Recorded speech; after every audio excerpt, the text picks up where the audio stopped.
여러분 안녕하십니까? सभी को नमस्ते।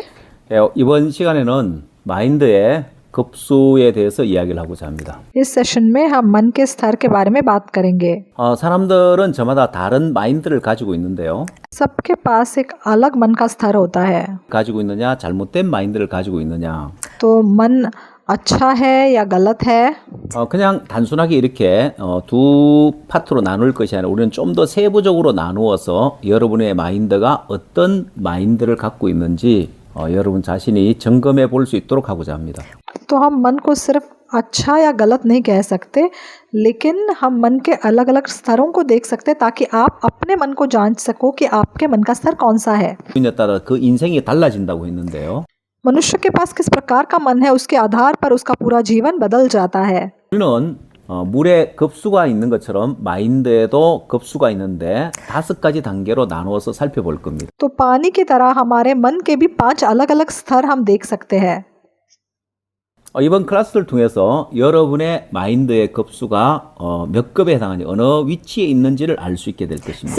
तो आप देख सकेंगे कि आपके मन का स्तर कौन सा है। 예, 마인드는 설계도와 같다고 했는데 तो मैंने आपको बताया था कि मन जो है एक ब्लूप्रिंट की तरह होता है 인생이 달라지죠.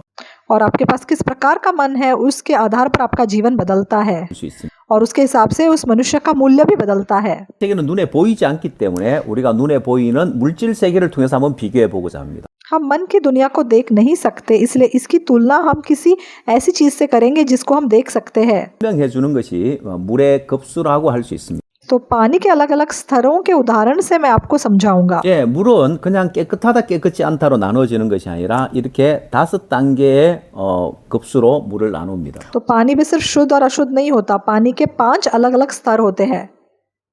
예, 먼저 1급수는 가장 깨끗한 물입니다.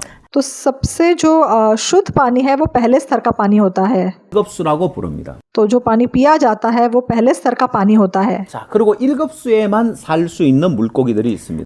और कुछ ऐसी मछलियां होती है जो केवल इस सबसे शुद्ध पानी में रह सकती है, 사제나 열모고 뭐 이런 물고기들입니다. जैसे कि ट्राउट, क्रॉफिश, मैंचूरियन ट्राउट। 그러면 나라마다 조금씩 다르기 때문에 तो हो सकता है इन मछलियों के नाम देश के हिसाब से अलग अलग होंगे, 하고 살펴보면 됩니다. लेकिन मैं आपको अलग अलग मछलियों के बारे में बताऊंगा। 2급수는 और फिर जो दूसरे स्तर का पानी है 꼭 깨끗하고 그 다음에 목욕을 할 수 있지만은 먹을 수는 없는 물 정도가 2급수에 해당합니다. दूसरे स्तर का पानी साफ होता है, गंधहीन होता है, नहाने योग्य होता है, लेकिन पीने लायक नहीं होता। 한갈색의 물로서 바닥이 잘 보이지 않고 이끼가 깔려 있는 경우에 이제 물이 3급수에 해당합니다. तीसरे स्तर का जो पानी है वो भूरा पानी होता है, मिट्टी के रंग का होता है, उसमें काई होती है। 잉어, 붕어, 미꾸라지 뭐 이런 물고기 종류가 사는데요. और इस प्रकार के पानी में कार्प, रेड कार्प, कैटफिश, इस प्रकार की मछलियां रहती है। 아마 이렇게 잉어, 붕어 이런 물고기들은 여러분 가운데서 아는 분들도 있을 겁니다. तो आपने कार्प या रोहू जिसको कहते हैं इसके बारे में सुना होगा। 하는 물고기 3급수에 해당합니다. तो इस प्रकार की मछलियां तीसरे स्तर के पानी में रह सकती है। 물이고 물고기가 살 수 없는 물이 4급수입니다. जो चौथे स्तर का पानी है वो प्रदूषित पानी होता है, इसमें कोई मछलियां नहीं रहती। 그 생물이 살 수 없는 물인데 5वें स्तर का पानी काला पानी होता है, इसमें कोई जीव जंतु नहीं पाया जाता। 여러분들이 뭐 물의 급수에 따라서 중요한 건 물의 가치가 달라진다는 이야기를 하고 싶은데 तो मैं आपको बताना चाहता हूँ कि पानी के स्तर के अनुसार उसका मूल्य भी बदलता है। 현재 사람들은 1급수의 물을 생수로 이제 만들어서 팔고 있습니다. तो आजकल लोग इस सबसे शुद्ध पानी को लेकर मतलब पैकेज करके बेचते हैं। 얼마 전에 피지 대사관에 갔을 때 तो कुछ समय पहले मैं फिजी के एम्बेसी गया था 거기서 주는 물은 피지 물이었습니다. और जो पानी उन्होंने हमें वहाँ पिलाया वो फिजी वाटर था 물을 만드는 회사 상표도 피지라고 돼 있었는데 और उनके ब्रांड का नाम भी फिजी वाटर था। 깨끗하고 맑고 깨끗한 물을 선전하는 의미에서 그렇게 이름을 지어서 팔겠죠. तो मुझे लगता है फिजी का साफ शुद्ध पानी एडवर्टाइज करने के लिए उन्होंने ऐसा नाम दिया होगा। 예, 사람들은 누구나 깨끗한 물을 마시기를 원하고 좀 더 깨끗한 물, 좀 더 순수한 물, 더 좋은 물을 원합니다. तो हर कोई साफ शुद्ध पानी पीना पसंद करता है। 그래서 이 1급수의 물은 굉장히 가치가 있죠. तो इस पहले स्तर के पानी का मूल्य बहुत ज़्यादा होता है। 자, 이 급수의 물은 먹을 수 없는 물이기 때문에 이 물의 가치는 떨어지고 दूसरे स्तर का पानी पिया नहीं जा सकता, इसलिए इसका मूल्य नीचे आ जाता है। 급수는 이제 황갈색 물이고 이끼가 껴 있는 물이기 때문에 사람이 이걸 목욕하기에도 잘 쓰지 않는 물이라고 할 수 있어요. और ये तीसरे स्तर का पानी मिट्टी के रंग का होता है, भूरा होता है, और मतलब नहाने के लिए लोग इसको इस्तेमाल नहीं कर सकते। 그냥 농업 용수 정도로만 사용할 수 있는 물인데요. और चौथे स्तर का पानी बहुत ही प्रदूषित होता है, सिर्फ ये पानी जो है खेती करने के लिए इस्तेमाल किया जाता है। 검은색 물이고 물이 심하게 오염되어서 아무런 생물이 살 수 없는 물입니다. और पांचवें स्तर का पानी काला पानी होता है, इसमें कोई भी जीव जंतु नहीं मिल सकता। 우리가 5단계의 급수로 물을 나눠 봤습니다. तो इस प्रकार हमने पानी के 5 अलग अलग स्तर आपको बताए। 자, 이렇게 우리가 급수를 나눠 보므로 तो जिस प्रकार पानी के 5 अलग अलग स्तर होते हैं, 주변에 접하는 물이 몇 급수에 해당하는지 우리는 정확하게 나누어 볼 수 있습니다. तो हम देख सकते हैं कि हमारा पानी कौन से स्तर का है। 강가에 갔을 때 अगर आप नदी के पास जाओगे 물 황갈색의 물이라면 और वहां पे अगर आपको मिट्टी के रंग का पानी दिखाई देगा तो 구나. अच्छा, ये तीसरे स्तर का पानी है। 또 여러분들이 그 물의 단계를 정확하게 나눌 수 있는 것처럼 और आप एकदम से पहचान सकोगे कि ये किस प्रकार का कौन से स्तर का पानी है। 마인드도 정확한 급수를 나누기 위해서 이 물을 예를 들어서 설명하는 겁니다. तो मन के स्तर को समझाने के लिए मैंने आपको उदाहरण के तौर पे पानी के स्तर के बारे में बताया है। 자, 이 그래프는 한국의 생수 시장의 규모를 나타내는 그래프인데요. तो ये जो ग्राफ आप देख रहे हैं, ये कोरिया के पानी का मार्केट का एक ग्राफ है। 계속해서 상승하고 있는 그 시장 규모를 알 수 있는데요. तो ये एक ऐसा मार्केट है जो साल 2000 से तेजी से बढ़ रहा है। 물이 이렇게 돈이 될 줄, 물이 이렇게 시장에서 굉장히 가치가 이게 상승할 줄은 옛날 사람들 잘 몰랐죠. तो पहले लोगों को इसके बारे में मालूम नहीं था कि पानी की मार्केट इतनी बड़ी हो सकती है और पानी की मार्केट से इतने पैसे आ सकते हैं। 자, 전 세계적으로 이제 사람들은 생수를 많이 마시기 시작합니다. तो ना केवल कोरिया में, दुनिया भर में आजकल लोग मिनरल वाटर पीते हैं। 어디를 가든지 사람들은 이제 PT병에 들어있는 그 생수를 대접하는 걸 볼 수 있습니다. तो आप कहीं भी जाओ, आपको लोग वो मिनरल वाटर पीते हुए दिखाई देते हैं। 자, 여러분 수돗물과 생수의 값을 비교해 보면 तो अगर नल के पानी की तुलना आप इस मिनरल वाटर से करोगे 보통 500ml짜리 생수를 판매하는데요. तो आमतौर पे ये आधे लीटर की बोतलों में ये पानी बेचा जाता है। 예, 보통 수돗물은 1000리터 1톤에 얼마라고 이렇게 보통 계산을 하는데요. और जो नल का पानी होता है उसको टन के हिसाब से गिना जाता है।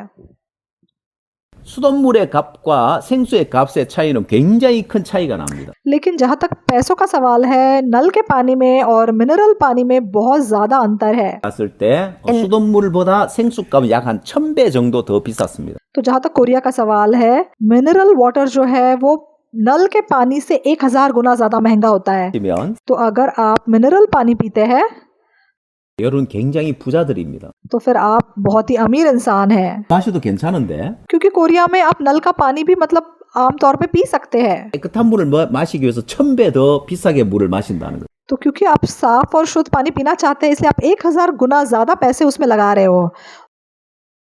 예, 정수기를 사용하는 경우에 और जो लोग घर पे प्योरीफायर इस्तेमाल करते हैं 비싸게 칩니다. तो इसका दाम और भी ज़्यादा होता है। 이 시장 규모도 이제 연간 1조 원이 넘을 정도로 엄청난 시장을 차지하고 있습니다. तो कोरिया का जो ये वाटर प्योरीफायर मार्केट है वो लगभग एक साल में 120 करोड़ डॉलर के जितना है। 이제 수돗 물값과 정수기 물값을 비교해 약 한 4000배 정도 더 비싸게 물을 마시는 게 됩니다. तो अगर आप नल के पानी की तुलना इस प्योरीफायर पानी से करेंगे तो इसमें 4000 गुना अंतर है।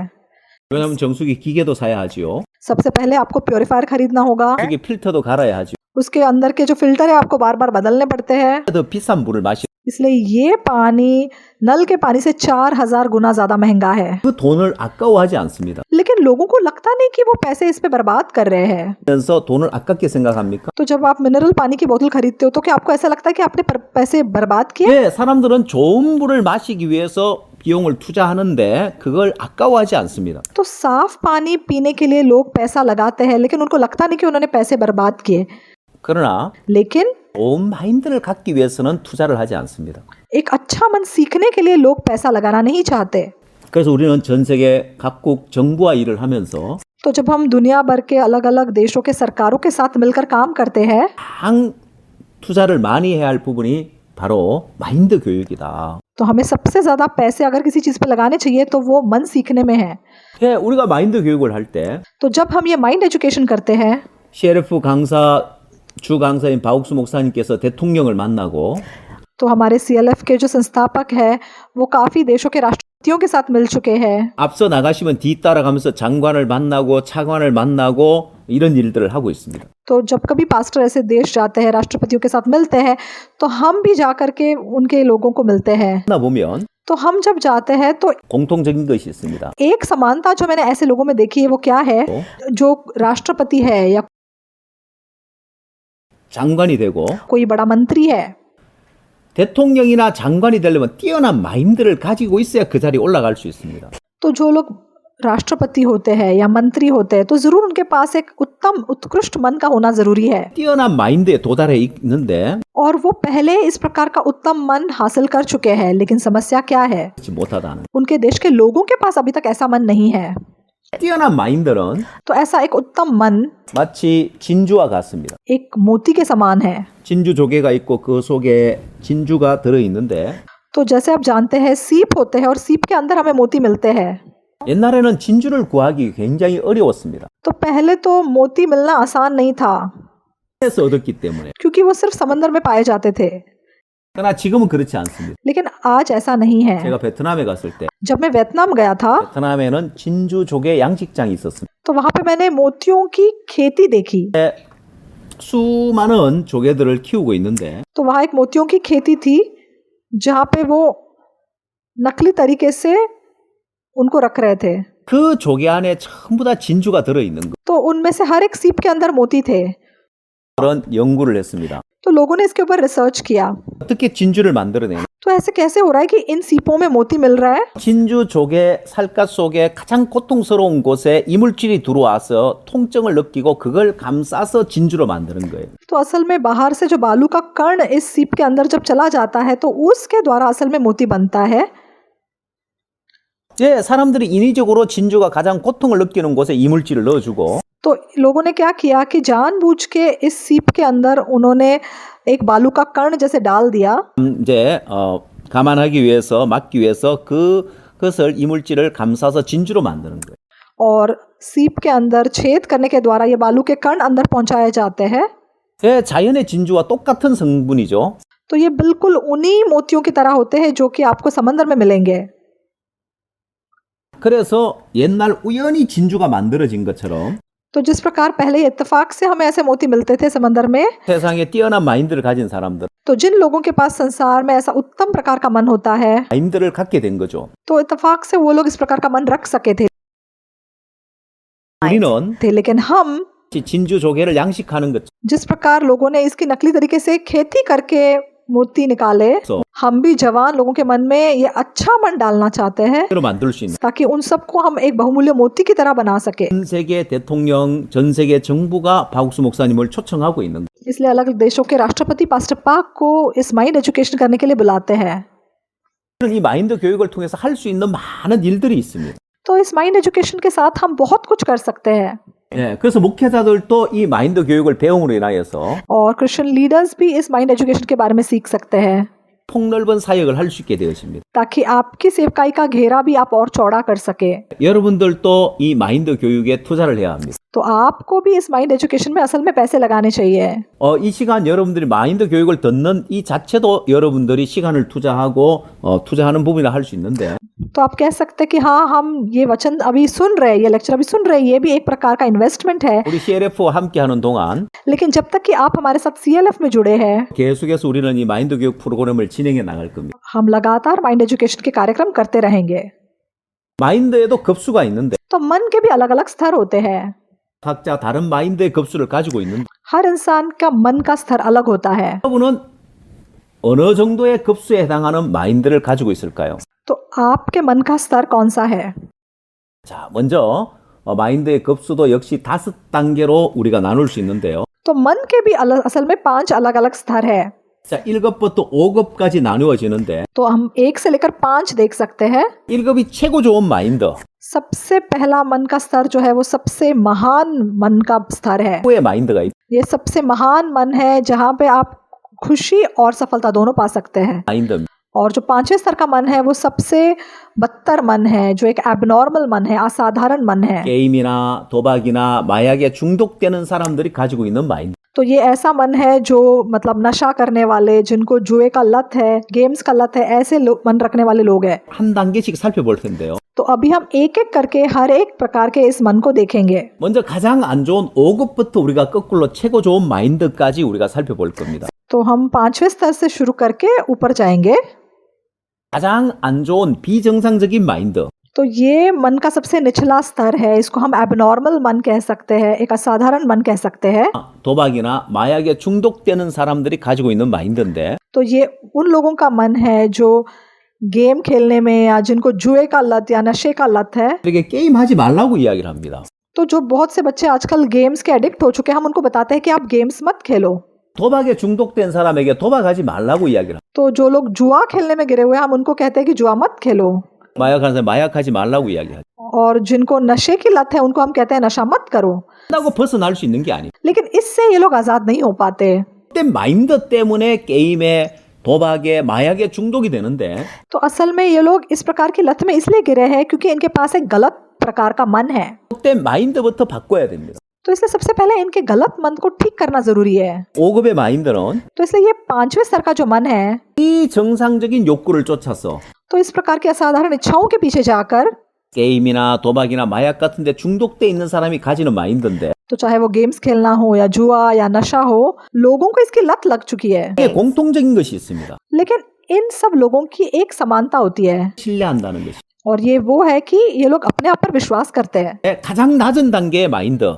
इसलिए ये मन का सबसे निचला स्तर है। 정상적인 욕구를 쫓아 살고 중독되어진 삶을 사는 가장 낮은 단계의 마인드를 가진 사람은 자기를 신뢰하는 잘못된 마인드를 가지고 있다라는 거예요. तो एक ऐसा मन जो असाधारण इच्छाओं के पीछे जाता है और जिसको लत लग जाती है, तो ये उस प्रकार के लोग हैं जो अपने आप पे विश्वास करते हैं। 한국은 인터넷이 발달되어 있습니다. तो कोरिया में इंटरनेट बहुत ज्यादा तेज है। 전 세계 이제 각 나라들도 빠른 속도로 인터넷이 보급되어서 빠른 속도의 인터넷이 공급되어 있는데요. तो काफी सारे देशों में आजकल तेज इंटरनेट होता है। 한국은 게임 중독된 젊은이들이 많습니다. लेकिन कोरिया में आजकल बहुत लोग ये गेम एडिक्शन में गिर गए हैं। 제가 어떤 한 청년 이야기를 들었는데요. तो मैंने एक जवान लड़के की कहानी सुनी थी। 자기가 게임에 중독된 적이 있었다고 하더라고요. तो वो कह रहा था कि वो बिल्कुल इस गेम्स का एडिक्ट हो चुका है, और वो कहने लगा 게임을 하다 보니까 한 달이 금방 지나갔어요라고. कहने लगा कि मुझे गेम खेलते खेलते 1 महीना निकल गया लेकिन पता भी नहीं चला। 제가 그 이야기를 듣고 제 귀를 의심했습니다. तो जब मैंने सुना तो मुझे लगा शायद मैंने कुछ गलत सुना। 금방 갔다는 건 이해가 되고 तो हो सकता है कि 1 दिन बीत गया और आपको उसके बारे में पता ना चला हो। 뭐 한 달이 금방 한 주간이 금방 갔다는 건 이해가 되는데 ये भी हो सकता है कि पूरा हफ्ता निकल गया और आपको पता ना चला हो। 한 달이 금방 갔다. लेकिन एक पूरा महीना बीत गया और आपको पता नहीं चला, मैं समझ नहीं सका। 계속 이야기를 이어나갔는데 तो मैं लगातार उस लड़के से बात करता रहा। 그런데 간섭 안 받고 게임만 하고 싶어서 वो कहने लगा कि मुझे गेम खेलने के अलावा और कुछ नहीं करना था। 친구하고 방을 하나 얻었답니다. तो उसके दोस्त और उसने मिलके एक कमरा किराए पे लिया 방을 하나 설치하고 और सबसे तेज इंटरनेट स्पीड उसने अपने घर में एक इंस्टॉल कर दिया। 한대 마련하고 दोनों अपने अपने कंप्यूटर लेकर आ गए 그다음에 뒤에 바로 침대를 딱 만들어 और जहाँ बैठे थे बिल्कुल पीछे एक बिस्तर लगा दिया 하다가 피곤하면 그대로 누울 수 있도록 ताकि खेलते खेलते अगर थक जाए तो वहीं पर बस लेट जाए। 하루 평균 3시간만 잠자고 게임만 했다고 합니다. तो कहना लगा कि हम दिन में सिर्फ 3 घंटे सोते थे, बाकी टाइम गेम खेल रहे थे। 공기청정기를 하나 마련해 놓고 और उनके कमरे में एक एयर फिल्टर भी था। 왜 공기청정기는 왜 필요하냐? मैंने कहा अरे एयर फिल्टर की क्या जरूरत है? 계속 피우니까 तो कह रहे थे हम लगातार क्योंकि सिगरेट पी रहे थे 아까운 거예요. और फिर खड़े होकर खिड़की खोलना नहीं चाहते थे, इसीलिए। 밥은 어떻게 하냐? तो मैंने कहा खाना कैसे किया? 배달시켜 먹는. हमने खाना बाहर से मंगवाया। 먹으면 되는 게 아니라 필요한 생필품은. और अगर कोई चीज की तुम्हें जरूरत पड़ी होगी तो तुमने क्या किया? 그러면 음식 배달하는 사람에게 올 때 뭐 담배 좀 사다 주세요, 뭐 좀 부탁하면 사다 준다는 거예요. तो कहने लगा कि जो बंदा खाना लेकर आता है उसी को हम कहते हैं कि रास्ते में हमारे लिए सिगरेट लेकर आओ, ये लेकर आओ, तो वो लेके आता है। तो घर से वो एक बार भी बाहर नहीं निकले 한 달 했는데 금방 가더래요. और पूरा महीना गेम खेलते रहे और एक महीना ऐसे बीत गया 평균 하루 3시간만 잠자고. और दिन में 3 घंटे सिर्फ सोए थे 그러기를 2달 동안 했다고. और ऐसा ये लोग 2 महीने तक जिए 또 그만둬. और 2 महीने बाद उन्होंने बंद कर दिया। 저는 2달 그렇게 하다니 힘들어서 그만둔 줄 알았는데 तो मुझे लगा शायद ये लोग थक गए होंगे इसीलिए छोड़ा होगा, 그만둔 이유가 더 기가 막혔습니다. लेकिन क्यों उन्होंने बंद किया था वो कारण सुन के मैं और हैरान हो गया। 왜 2달만 하고 그만뒀냐고. मैंने कहा क्यों 2 महीने बाद तुमने रोक लिया? 아니 더 하고 싶은데 मैं तो और खेलना चाहता था, 할 수 있는데 खेल भी सकता था, 돈이 다 떨어져서. लेकिन पैसे खत्म हो गए।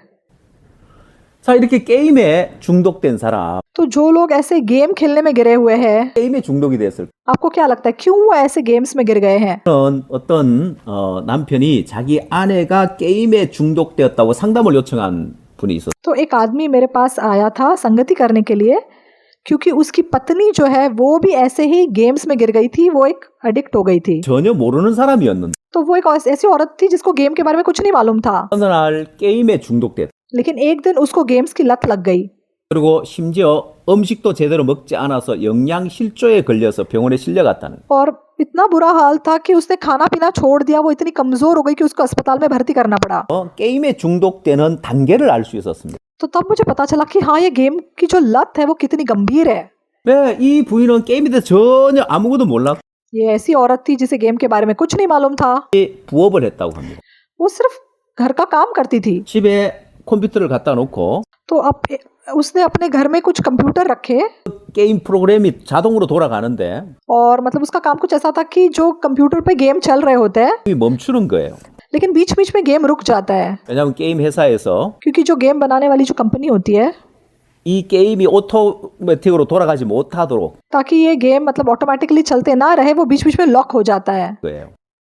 사람이 하는지 이게 프로그램이 하는지를 और फिर ये चेक करने के लिए कि सचमुच एक इंसान खेल रहा है या कि कंप्यूटर वो गेम खेल रहा है, 질문하는 이제 질문이 뜨는데 बीच बीच में एक सवाल स्क्रीन पर आता है 사람이 직접 답을 넣어야 다시 게임이 진행. और फिर उसका जवाब एक इंसान के देने के बाद ही वो गेम दोबारा से शुरू होता है। 네, 그래서 뭐 지나다 보고 자기 일하다가 컴퓨터가 멈춰 있으면 게임이 진행되도록 그 답변만 써주는 아주 쉬운 그런 부업이었어요. तो ये आसान सा काम था कि अगर वो सवाल स्क्रीन पर आता है तो उस औरत को बस उसका जवाब दाना देना था और उसको इसके अच्छे खासे पैसे मिल रहे थे।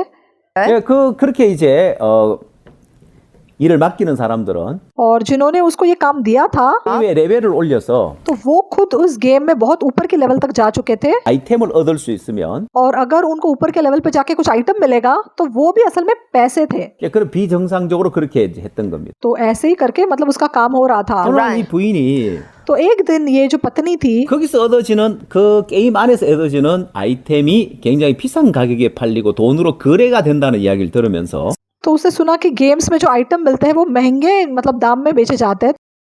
썼습니다. तो पहले तो उसे हंसी आई थी, 라고 사람들이 이걸 돈을 몇십만 원 주고 사고 क्यों लोग इतने डॉलर खर्च करके ये खरीदते हैं या 100만 원 주고 산다고 हजारों डॉलर भी खर्च करते हैं। 상관없는 일이요. तो उसके लिए ये बात बिल्कुल बेकार की बात थी। 식으로 일을 해서 돈만 벌면 돼. तो उसने बस पार्ट टाइम ये काम लिया था थोड़े पैसे कमाने के लिए, 늘 지나다니면서 그 게임을 보다 보니까 लेकिन वो बार बार आते जाते वो गेम्स के स्क्रीन देख रही थी 사람들이 이 게임을 이렇게 많이 하지. तो उसके मन में बहुत उत्सुकता थी कि ऐसा इसमें क्या है। 자기도 한번 게임을 해봤다고. तो एक दिन ऐसे ही उसने मतलब एक गेम खेलना शुरू किया 점점 이제 게임에 빠져든 거예요. और धीरे धीरे करके उसमें गिरना शुरू हो गई और एक बार उसको उसकी लत लग गई। 밥을 제대로 먹지 않아 영양 실조가 올 정도까지 심각한 상황에 간. यहाँ तक कि उसने खाना पीना भी छोड़ दिया और फिर वो कमजोर हो गई। 단지 시작은 호기심에서 시작을 했습니다. तो ये शुरुआत तो सिर्फ एक उत्सुकता से हुआ था। 이 게임 뭐길래 사람들이 이렇게 게임에 빠지는 거야? अरे इस गेम में ऐसा क्या है कि लोग इतने पागल हैं? 하고 싶은 마음 전혀 없었고 तो असल में उसके पास खेलने का कोई मन नहीं था, बस उत्सुकता में आकर के उसने किया, लेकिन बाद में वो उसमें पूरी तरीके से गिर गई। 여러분 게임 개발하는 사람들은 तो जो लोग इस गेम को बनाते हैं, 요즘 온라인 게임을 개발하는 사람들은 खास करके जो लोग ऑनलाइन गेम्स बनाते हैं, 중독이 돼야 돈을 벌기 때문에 तो वो लोग केवल तब पैसे कमा सकते हैं जब लोगों को इसकी लत लग जाए। तो इसलिए जब ये गेम बनाते हैं 사람들을 빠져들게 만들까 하고 연구하는 거예요. तो रिसर्च करते हैं कि कैसे गेम को हम बनाएं कि लोगों को इसकी लत लग जाए। 게임 회사에서 게임을 하나 개발해 낼 때 तो जब गेम बनाने वाली कंपनी नया गेम बनाती है 그럼 100명의 직원들이 तो 100 लोग 1년, 2년 개발 연구해서 그 게임을 하나 출시하게 되는 거예요. तो 1-2 साल पूरा रिसर्च करने के बाद ही वो नया गेम आते हैं. 한번 생각을 해보십시오. तो आप सोच के देखो, 여러분을 속이기 위해서 आपको धोखा देने के लिए, 들게 만들기 आपको उसमें गिरने देने के लिए, 분명히 1년을 연구한다면 여러분 빠져들게 만들까요? 못 만? तो 100 लोग 1 साल भर इस पे रिसर्च कर रहे हैं आपको उसमें गिराने के लिए, तो आप इसमें गिरोगे या नहीं गिरोगे? आप बिल्कुल गिर जाओगे. 그래서 호기심에 시작했다가 빠져들더라는 거예요. तो जो चीज सिर्फ उत्सुकता से शुरू हुई थी वो एक लत में बदल गई. 예, 결국 그 내면에는 तो उसी के अंदर, 자기를 믿으니까 क्योंकि ये औरत अपने आप पे विश्वास कर रही थी. 이 게임에서 이 게임에 중독되겠어? अरे तुम्हें क्या लगता है मुझे क्या इसकी लत लग जाएगी? 그래서 게임 중독이 되는 거예요. लेकिन लोगों को लत ऐसे ही लगती है. तो जुआ खेलना भी ऐसा ही है. 끝이 난다고 하는 도박 तो लोग कहते हैं कि जुआ खेलना मरने के बाद ही खत्म होता है, 변화로 끊을 수 있습니다. लेकिन मन के बदलाव से असल में ये भी खत्म हो सकता है. 도박에 중독된 가족들이나 중독된 사람들 상담을 해준 적이 있는데 तो मैंने काफी लोगों के साथ संगति की है जिनको ऐसे जुए की लत थी. 아내가 서울에서 옷가게를 해서 돈을 잘 버는 그런 남편이 있었습니다. तो एक औरत थी जो सोल शहर में कपड़े बेच करके अच्छे खासे पैसे कमाती थी. 아내가 돈을 벌면 이 남편이 도박을 해서 돈을 다 날리는 거예요. लेकिन ये औरत जितने भी पैसे कमाती उसका पति सारे पैसे जुए में उड़ा देता. तो पहली बार जब मैं इनसे मिला 그런 돈을 많이 잃었는데도 तो इस आदमी ने चाहे इतने पैसे गवा दिए थे, 슬롯 머신에 중독이 돼 있는 사람이에요. वो उस स्लॉट मशीन का एडिक्ट हो गया था. 있으면 언제든지 내 인생 역전시킬 수 있다고. वो कहता मुझे सिर्फ 2 सिक्के दे दो मैं अपना पूरा जीवन बदल दूंगा. 내가 도박을 하다가 다 망했습니다. मैं इस जुए से पूरी तरीके से बर्बाद हो गया हूँ. 아내가 번 돈을 다 날렸습니다. मेरी पत्नी के सारे पैसों को मैंने बर्बाद कर दिया. मैं एक नाकामयाब इंसान हूँ. 이렇게 생각하는 것이 아니고 ऐसा सोचने के बजाय 언제든지 인생 역전시킬 수 있다고. मैं इसको अभी भी पलट सकता हूँ, इस प्रकार से ही अपने आप पे विश्वास कर रहा था. 네, 또한 경마에 중독된 청년이 있었는데 तो एक जवान आदमी था जिसको घोड़ों पर 이 पैसे 사람도 लगाने 제가 की 실제 लत 만난 थी. 분인데 तो ये एक ऐसा बंदा था जिससे मैं मिला था. 저는 젊어서 사업을 성공했습니다. तो मतलब ये जब जवान था तब से ही बहुत सफल था. 전에 और शादी होने से पहले 직원을 이제 6, 70명 두는 회사로 성장시켰고 उसने अपनी एक छोटी कंपनी बना रखी थी. 돈을 잘 벌었습니다. और मतलब जवानी में भी अच्छे भले पैसे कमा रहा था और उसकी कंपनी और भी ज्यादा बढ़ते जा रही थी. 주말에 후배가 이야기하기를 तो एक बार वीकेंड पे उसके किसी एक दोस्त ने उससे कहा, 이번 주말에 뭐 하실 겁니까? आप इस हफ्ते क्या कर रहे हो? 뭐 나 특별한 계획 없는데. ऐसा कुछ खास नहीं कर रहा हूँ. 그러면 경마장에 한번 가실랍니까? तो क्या तुम मेरे साथ घोड़े की रेस देखने के लिए चलोगे? किस लिए? 그냥 재미삼아서 한번 갑시다. चलते हैं, थोड़ा मजा कर लेते हैं. 네, 그래서 처음 그냥 구경 삼아 재미삼아 따라간 거예요. तो वो ऐसे ही बस थोड़ा मजा लेने के लिए देखने के लिए गया. 경마장에 갔으니까 자기도 이제 베팅을 한 거예요. और क्योंकि वो वहां पे गया उसने उन घोड़े पे भी पैसे लगाए. 적은 돈을 했습니다. थोड़े से पैसे लगाए. 근데 자기가 이제 베팅한 말이 우승을 한 거예요. लेकिन उसने जिस घोड़े पे पैसे लगाए थे वही घोड़ा जीत गया. 뭐 어디까 운이 좋았구나라고 생각했습니다. तो उसे लगा हो सकता है ये तो सिर्फ मेरा मतलब लक था. 이제 그 후배를 따라서 한 번씩 경마장에 가게 되었는데 लेकिन ये बीच बीच में जब कभी अपने इस दोस्त के साथ ये घोड़ों की रेस देखने गया, 베팅한 말이 우승을 하는 거예요. लेकिन हमेशा ऐसा हुआ कि जिस भी घोड़े पे ये पैसे लगाता वही घोड़ा जीतता. 그때 그에게 무서운 생각이 하나 들어왔어요. और तब जो है एक बहुत ही भयानक सी सोच इसके मन में आई. 생각이 하나 들어왔어요. एक बहुत ही डरावनी और खतरनाक सोच आई. 나의 소질이 있는갑다. मुझे लगता है मैं इसमें बहुत माहिर हूँ. 내가 베팅하는 말이 늘 우승하는데 मैं जिस भी घोड़े पे पैसे लगाता हूँ वही घोड़ा जीतता है. तो बाकी लोग क्यों नहीं कर पाते? 걸었는데 मैंने तो बहुत ही थोड़े पैसे लगाए थे. 돈을 베팅하면 내가 큰 돈을 벌겠구나. तो अगर मैं ज्यादा पैसे लगाऊंगा तो और भी ज्यादा कमाऊंगा. 그리고 그는 계속 이제 경마장을 가게 됩니다. और फिर लगातार वो ऐसे घोड़ों की रेस देखने के लिए जाता रहा. 어떤 사업도 다 잃어버리게 되고 तो जो कंपनी उसने बनाई थी वो बिल्कुल बर्बाद हो गई. 많이 지게 되고 उसके बाद उसके ऊपर बहुत सारा कर्जा आ गया और वो पूरी तरीके से मतलब बर्बाद हो गया. 도박을 끊지 못하는. लेकिन तब भी ये पैसे लगाना जो था वो छोड़ नहीं सका. 그래서 가족들이 다 모였습니다. तो एक ऐसा समय आया जब उसके पिता बहुत गंभीर रूप से बीमार हुए थे और पूरा परिवार इकट्ठा हुआ. 또 누나들 다 모였는데 उसके भाई उसकी बहनें सब इकट्ठे हुए थे 아버지가 위독했는데 다행히 회복을 하셨어요. और पिताजी गंभीर थे लेकिन फिर भी वो थोड़ा ठीक होने लग गए 하기 전에 और जब वो वापस अपने अपने घर जाने वाले थे 처럼 이렇게 아버지가 이렇게 잘못하면 돌아가실 그런 위험한 어떤 그런 상황이 올 수도 있는데 तो मेरे पिताजी दोबारा इस प्रकार मतलब गंभीर हालत में पहुंच सकते हैं 아버지 장례를 위해서 좀 돈을 각자 좀 모으자. तो सबने क्या सोचा कि पिताजी के मरने के बाद उनके अंतिम संस्कार के लिए हम थोड़े पैसे जमा करते हैं 껴놓고 갔어요. तो उन्होंने कुछ पैसे जोड़ के $3,000 लगभग अपने माँ के हाथों में छोड़े थे 어머니 이 돈은 다른 데 쓰지 말고 만약에 아버지가 돌아가시게 되면 그때 장례 비용으로 사용합시다. तो ये पैसे कहीं और मत खर्च करना सिर्फ पिताजी मरने के बाद हम इसे खर्च करते हैं 돌아가고 난 다음에 तो ये सारे भाई बहन वापस जाने के बाद 어머니가 그 돈을 빌려달라는 ये जवान लड़का माँ के पास जाके माँ से वो पैसे मांगने लगा 갚아드리겠습니다. माँ थोड़े ही दिनों में ये पैसे वापस कर दूंगा 이 돈은 너희 아버지 장례 비용이다.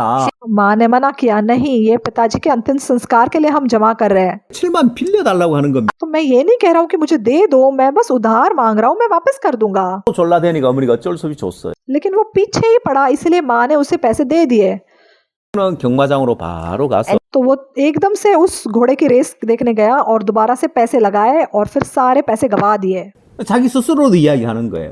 और अपने आप को ये कहने लगा 나는 인간도 아니다고. सच में मैं इंसान भी नहीं हूँ 비용을 또 날려버렸어. कैसे अपने पिताजी के अंतिम संस्कार के रखे हुए पैसों को भी मैंने बर्बाद कर दिया 하는 게 중요한 것이 아니라 तो आपको पछताना जरूरी नहीं है 왜 도박에 중독됐느냐 근본 원인을 알아야죠. वो आपको पता होना चाहिए कि क्यों आप इस प्रकार के जुए खेलने में गिर गए 마음을 버리기 전에는 अपने आप पर विश्वास करने के मन को फेंकने से पहले 벗어나오지 못하게 됩니다. आप उससे आजाद नहीं हो सकते 마약 심각한 문제가 되고 있습니다. तो नशा या ड्रग्स भी आजकल बहुत ही एक गंभीर समस्या बन गई है 중독된 사람들도 공통적으로 तो सभी प्रकार के ड्रग एडिक्ट्स क्या कहते हैं 호기심에서 시작을 합니다. कि मैंने ऐसे उत्सुकता से शुरू किया था 이게 중독돼야 되겠다고 하면 시작하는 사람이 있습니까? तो क्या कोई ऐसा होता है कि मुझे एक ड्रग एडिक्ट बनना है इसलिए मैं ड्रग्स लेना शुरू करूंगा 시작한 사람 없어요. कोई भी ऐसा नहीं होता 그래서 권하니까 लेकिन दोस्तों का दबाव 사람이 하니까 और क्योंकि आसपास के लोगों को आप करते हुए देखते हैं और फिर उत्सुकता से आप जो है एक बार करने की कोशिश करते हैं 든 거예요. लेकिन इन सबको क्या लगता है मैं जब चाहूँ ये छोड़ सकता हूँ क्यों 그건 마약하고 중단했으니까.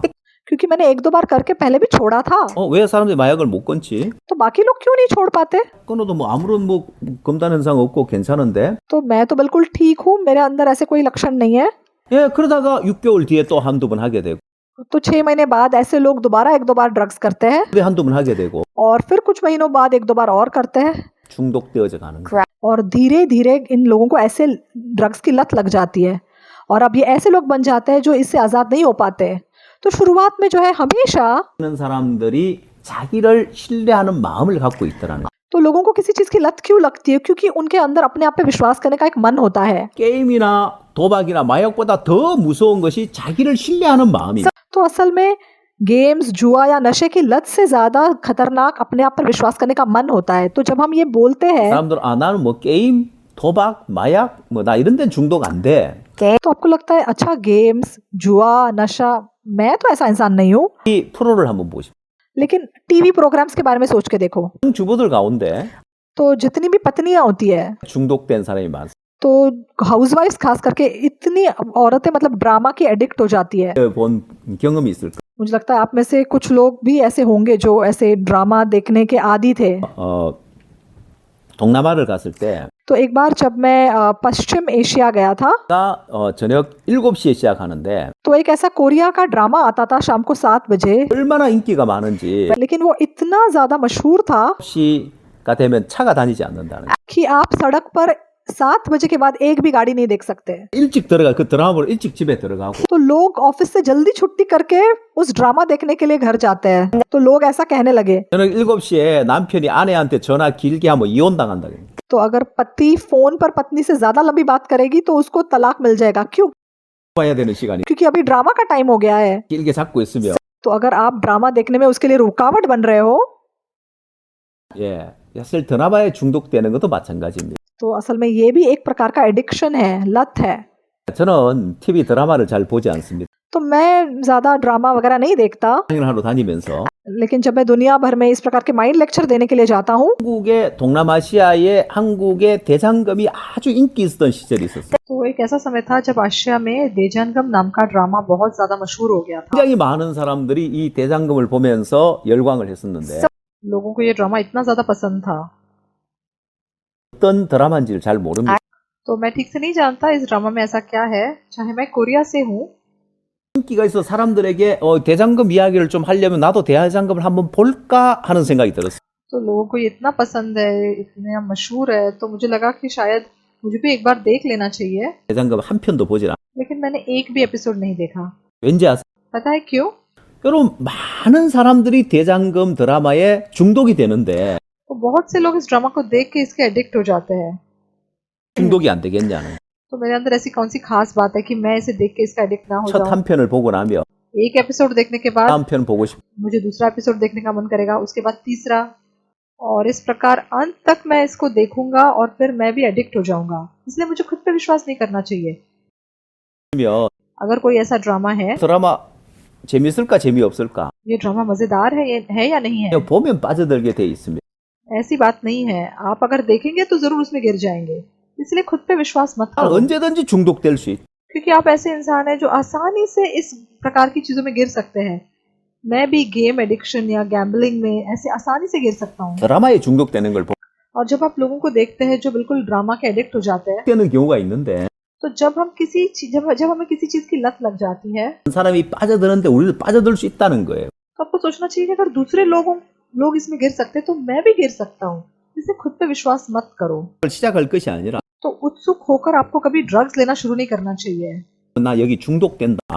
आपको पता होना चाहिए अगर मैं एक बार लूंगा तो जरूर मुझे इसकी लत लग जाएगी। इसलिए शुरुआत भी नहीं करनी चाहिए। 믿지 않으면 आपको खुद पर विश्वास नहीं करना है, 벗어날 수 있어요.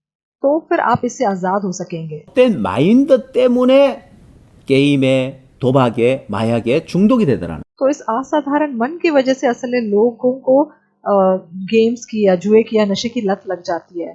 신뢰하는 마인드. इसलिए जो मन सबसे निचले स्तर पे है वो ऐसा मन है जो अपने आप पे विश्वास करता है। 그래도 이야기하기 तो बाइबल भी हमें क्या बताती है? 28장 26절에 नीति वचन 28 के 26 में लिखा है, 믿는 자는 미련한 자요 지혜롭게 행하는 자는 구원을 얻을 자니라. जो अपने आप पर भरोसा रखता है वो मूर्ख है और जो बुद्धि से चलता है वो बचता है। 자기의 마음을 믿는 자가 미련한 자. जो अपने आप पर भरोसा रखता है वो मूर्ख है। 보통 아버지가 술주정뱅이인 경우에 तो जिनके पिता शराबी थे या फिर हिंसक 할 थे, 경우에 और ऐसे इनके बच्चे क्या सोचते कि मैं कभी अपने पिताजी की तरह नहीं करूंगा। 우리 아버지 때문에 우리 엄마가 고통을 당하고 तो मेरी माँ ने पिताजी की वजह से इतने दुख उठाए, 자식들이 이렇게 고통을 당하는데 मेरे भाई बहनों ने इतने दुख उठाए, 그럼 저렇게 살지 말아야 돼. इसलिए जिस प्रकार का जीवन मेरे पिताजी ने जिया मैं कभी ऐसा जीवन नहीं जीऊंगा। 자, लेकिन आपको पता है ऐसे लोगों के साथ भी अंत में क्या होता है? 사람들이 ज्यादातर ऐसे लोग 아버지와 같은 삶을 따라가는 걸 봅니다. बिल्कुल अपने पिताजी के समान जिए बिना नहीं रह पाते हैं। क्यों? 자기를 믿는 거예요. क्योंकि अपने आप पर विश्वास करते हैं। मैं अपने पिताजी की तरह नहीं जीऊंगा। इस प्रकार से वो अपने आप पे विश्वास कर लेते हैं। 자기 마음을 믿는 것이 미련하다는. तो जो अपने आप पे विश्वास करता है अंत में वो मूर्ख बन जाता है। 9절에는 और अगर आप नीति वचन 24 के 9 को 한 देखें, 자의 생각은 죄요 거만한 자는 사람의 미움을 받느니라 했습니다. मूर्खता का विचार भी पाप है और ठट्टा करने वाले से मनुष्य घृणा करते हैं। 자, 결국 이 두 말씀을 합해 보면 अगर आप इन दो वचनों को जोड़ दोगे 믿는 자가 미련한 자고 तो जो अपने आप पर भरोसा रखता है वो मूर्ख है, 여기 죄라면 मूर्खता का विचार भी पाप है, तो फिर 를 믿는 마음이 죄라는 것입니다. तो इसका मतलब यही होता है कि जो अपने ऊपर भरोसा रखता है 그래서 가장 낮은 단계의 마인드, तो वो ही असल में पाप है। 자기를 신뢰하는 그것이 가장 낮은 단계의 마인드라.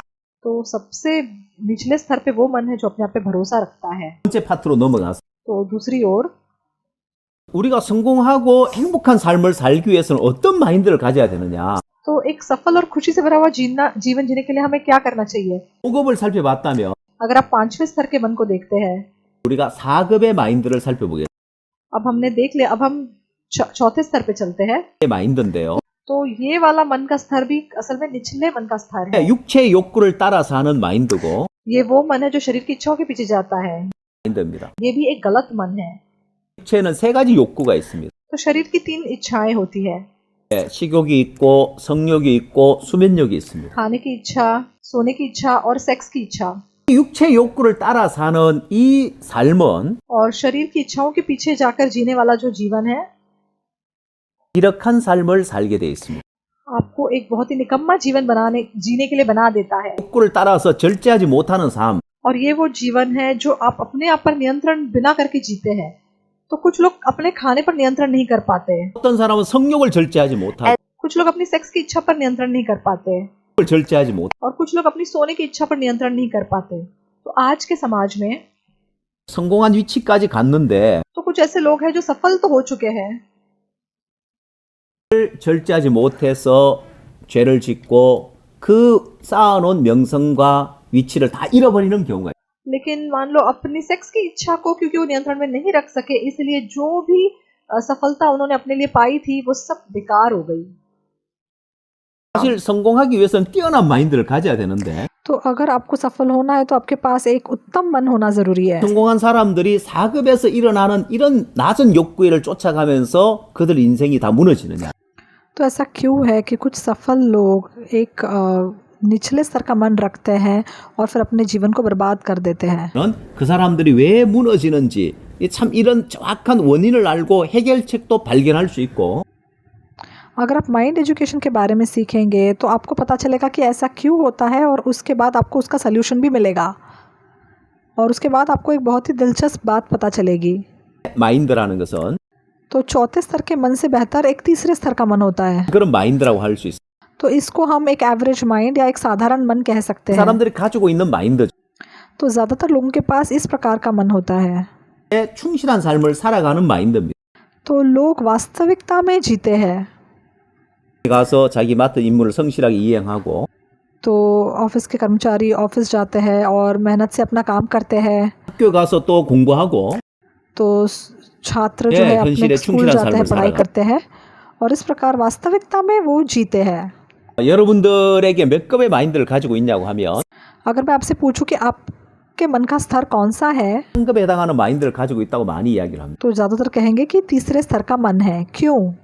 자신이 현실에 충실한 삶을 살고 있기 때문에 क्योंकि ये लोग अपना जीवन वास्तविकता में जी रहे हैं, 충실한 삶을 살지만 और चाहे ये लोग अपना जीवन वास्तविकता में जी रहे हैं 성공할 수는 없습니다. तो वो कभी भी ऐसे मन के साथ सफल नहीं हो सकते।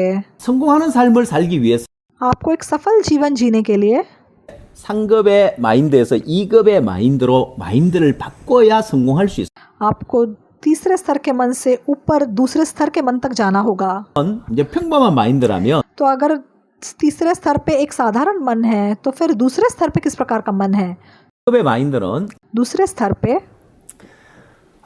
잠시 후에 살펴보기로 하고 मैं आपको इसके बारे में बाद में बताऊंगा। 이 도표를 한번 보십시오. सबसे पहले आप स्क्रीन पर देखिए। 마치 저울과 같은데 तो ये एक तराजू की तरह है। 마인드와 4급의 마인드, 5급의 마인드가 있어요. तो यहाँ पे तीसरे स्तर का मन और फिर एक तरफ चौथे और पांचवें स्तर का मन है। 이 상급의 마인드, 현실에 충실한 삶을 살고 있다는 이야기를 했죠.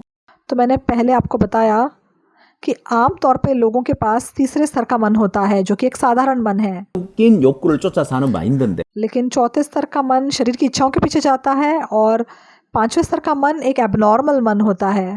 तो आपके मन पर ये तराजू आप लगाकर देखो 그런 삶을 살고 현실에 충실한 삶을 살고 있을 것입니다. तो आप ज़रूर वास्तविकता में जी रहे होंगे, तीसरे स्तर का जीवन आप जी रहे होंगे। 시간적인 여유와 또 물질적인, 돈적인, 금전적인 여유가 생겼을 때 लेकिन मान लीजिए आपके पास आपको बहुत सा खाली समय मिल जाए, 마음이 어느 쪽으로 흘러가는 걸 보십시오. तब आप सोच के देखो आपका मन किस दिशा में बहेगा। 내가 시간적으로 여유가 주어질 때 अगर मुझे बहुत सा खाली समय मिल जाएगा 생각을 갖죠? तो किस प्रकार की सोच आपके पास आएगी? 내가 오늘은 좀 푹 좀 쉬어야 되겠다. आज तो मुझे आराम करना चाहिए। 어떤 욕구를 충족시켜 줍니까? तो आप कौन सी इच्छा को पूरा कर रहे हो? 자, 우리는 4급의 마인드가 어떤 마인드라고 했습니다. तो चौथे स्तर का मन कौन सा था? 육체 욕구를 따라 사는 마인드라고 했죠. एक ऐसा मन जो शरीर की इच्छाओं के पीछे जाता है, 네, 식욕과 성욕과 수면욕을 쫓아가는. खाने की इच्छा या सेक्स की इच्छा या सोने की इच्छा। 여유가 주어졌을 때 तो जब लोगों के पास ऐसा खाली समय होता है तब वो क्या करते हैं? 바쁘게 사는 사람들은 तो जो लोग एक बहुत व्यस्त जीवन जीते हैं 푹 자고 좀 푹 쉬어야 되겠다. तो वो सोचेंगे मुझे अब आराम से थोड़ा सोना है, आज थोड़ा आराम करूँगा। 추구하더라는 거예요. तो ऐसे लोग शरीर की इच्छाओं के पीछे जाते हैं। 또 마찬가지. तो वैसे ही जब लोग सफल हो जाते हैं, जब इनको ऐसा खाली समय मिल जाता है, तो ये लोग भी अपनी शरीर की इच्छाओं के पीछे जाते हैं। 이 그래프에서 보는 바와 같이 और बाद में जैसे हम इस ग्राफ में देख सकते हैं, 마인드로 살아가다가 तो आमतौर पे आप ये तीसरे स्तर का मन रख के जीते हैं। 주어질 사람은 4급, 5급으로 흘러가는 거예요. लेकिन ऐसे लोग जब इनको ऐसा एक्स्ट्रा टाइम खाली समय मिल जाता है, तब वो चौथे या पांचवें स्तर में चले जाते हैं। 어려운 거예요. तो इसलिए फिर ये कहना मुश्किल है कि आपके मन का स्तर तीसरा है। 여러분들이 직장에 충실하고 आप चाहे अपने काम के प्रति समर्पित हो, अपने परिवार के लिए समर्पित होकर जी रहे हो और वास्तविकता में जी रहे हो, 여러분들이 기본적인 삶을 살기 위해서 그렇게 살아가는데 तो आप ऐसा इसलिए कर रहे हो क्योंकि आप बस वास्तविकता में जी रहे हैं। 그래도 똑같은 월급 준다면 어떻게 하겠습니까? लेकिन मान लीजिए कि आपको बिना ऑफिस जाए भी अगर पैसे मिलने वाले हैं, तो फिर आप ऐसे इंसान बन जाओगे जो अपनी शरीर की इच्छाओं के पीछे जाओगे, 기울어지는 거예요. और फिर तब आपका मन 쪽으로 기울어져 있는 4 या 5 की तरफ झुकने लगेगा। 거죠. 여건만 주어지면 4급, 5급으로 흘러가는 अगर आपको समय दिया जाए, अगर परिस्थिति आपको दी जाए, तो आपका मन स्वाभाविक रूप से चौथे या पांचवें मन के स्तर में बहेगा। 한다면 और अगर आप मन के दूसरे स्तर पे जा सकोगे, 여러분 인생이 굉장히 달라질 수 있어요. तब आपका जीवन बहुत ही अलग होगा। तो ये जो दूसरे स्तर वाला मन है, 도전하고 한계를 넘는 마인드입니다. तो ये वो मन है जो सीमा को छलांग करता है और चुनौती रखता है। तो अगर आप सफल लोगों के जीवन को देखोगे, 끊임없이 도전하고 한계를 넘는 마인드를 가지고 있어요. तो ये लोग संतुष्ट नहीं हो जाते और लगातार अपने आप को चुनौती देते हैं। 근데 충실한 삶을 살다가 तो आप वास्तविकता में जी रहे हैं, 흔히 주어지면 육체 욕구를 따라 산다. लेकिन परिस्थिति के कारण अगर आप दोबारा से शरीर की इच्छाओं के पीछे जाओगे, 결코 성공할 수 없습니다. तो आखिरकार ऐसा इंसान कभी सफल नहीं हो पाता। 한 사람들은 लेकिन जो लोग सच में सफल हो चुके हैं, 바로 2급의 마인드를 추구하는 거예요. तो ऐसे लोग दूसरे स्तर के मन के पीछे जाते हैं, 그리고 한계를 넘는 이 삶을 끊임없이 추구하는 거예요. अपने आप को चुनौती देते हैं और अपनी खुद की सीमा को पार करते हैं। 여러분 한국에 아주 유명한 산악인이 있습니다. कोरिया में एक बहुत मशहूर पर्वतारोही है, उनका नाम है होंगिल और उन्होंने एक किताब लिखी है। 여러분 보는 이 PPT에 나오는 이 표지가 바로 이제 그 책입니다.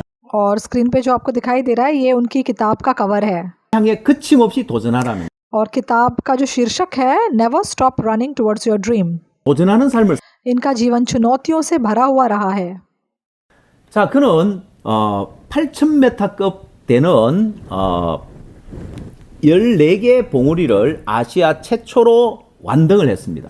ये सबसे पहले आशियाई है जो हिमालय की सारी 14 चोटियों पर चढ़े थे। 이 아시아 최초라는 것도 굉장히 대단한 기록이죠. तो आशिया के होने का ये सबसे बड़ा इनका एक रिकॉर्ड है। 유럽이나 서양에서 이 등반하는 이런 스포츠라 해야 될까요? 이런 것이 더 발달해 있었습니다. क्योंकि बाकी देशों में से बहुत लोग ऐसे हिमालय की चोटियों पे चढ़ चुके हैं। 의 어떤 이런 등반하는 것이 발달하지 않았는데 लेकिन क्योंकि कोरिया ऐसा देश है जहाँ पे पर्वतारोहण मतलब आम नहीं है, 엄원길 씨가 아시아 최초로 히말라야 8,000m가 넘는 14개의 봉우리를 다 올랐습니다. तो ये जो हम ओंगिल थे, वो सबसे पहले ऐसे आशियाई है जो कि हिमालय की सारी 14 चोटियों पर चढ़े। 그가 가지고 있는 세계 최초의 타이틀이 하나 있습니다. और उनके पास एक और विश्व खिताब भी है। वो क्या है? 예, 세계 최초로 그가 이루은 이 산악인의 그 최고의 업적이 있는데 तो किसी भी पर्वतारोही के लिए ये सबसे बड़ा जैसा पहला खिताब उनको मिला है। 최초로 16개의 8,000m가 넘는 봉우리를 완등한 사람이 됐습니다.